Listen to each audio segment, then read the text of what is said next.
மகாராஷ்டிரா மற்றும் ஜார்க்கண்ட் என்று இரு மாநில சட்டப்பேரவை தேர்தலுக்கு பிந்தைய கருத்து கணிப்புகள் பாஜக கூட்டணியே ஆட்சி அமைக்கும் என்று கணித்துள்ளன. பெரும் எதிர்பார்ப்புகளுக்கு மத்தியில் நாளை வாக்கு எண்ணிக்கை நடைபெறவுள்ளது.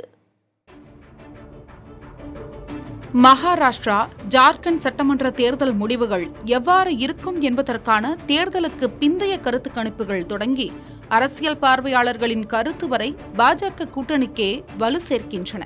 ஆனால் நிச்சயம் மாற்றம் இருக்கும் என்ற பார்வையும் அரசியல் களத்தில் உள்ளதை மறுக்க முடியாது. அதேபோல் பிரியங்கா காந்தி முதல் முறையாக களம் இறங்கியுள்ள வயநாடு மக்களவை தொகுதி இடைத்தேர்தல் முடிவும் உற்று நோக்கப்படுகிறது. மகாராஷ்டிராவை பொறுத்தவரை 288 தொகுதிகளை உள்ளடக்கிய சட்டமன்றத்திற்கு கடந்த 20ஆம் தேதி ஒரே கட்டமாக தேர்தல் நடைபெற்றது. ஆட்சி அமைக்க 145 இடங்களில் வெற்றி தேவை என்ற நிலையில் வாக்குப்பதிவிற்கு பிந்தைய கருத்து கணிப்புகளை வெளியிட்டுள்ள மேட்ரிஸ், பீப்பிள்ஸ் பல்ஸ், பி-மார்க் ஆகியவை மகாயுதி கூட்டணி மீண்டும் அறுதி பெரும்பான்மைக்கும் அதிகமான இடங்களை பெற்று அரியணை ஏறும் என்று தெரிவித்துள்ளன.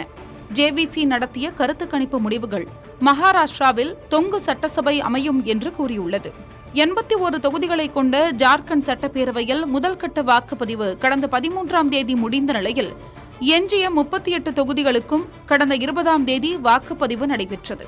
மகாராஷ்டிரா போலவே ஜார்க்கண்டிலும் பாஜகவின் கை ஓங்கி இருப்பதாகவே பெரும்பாலான தேர்தலுக்கு பிந்தைய கருத்து கணிப்புகள் தெரிவிக்கின்றன. மேட்ரிஸ், பீப்பிள்ஸ் பல்ஸ் நிறுவனங்கள் 40க்கும் மேற்பட்ட இடங்களை பாஜக கூட்டணி கைப்பற்றும் என தெரிவித்துள்ளது.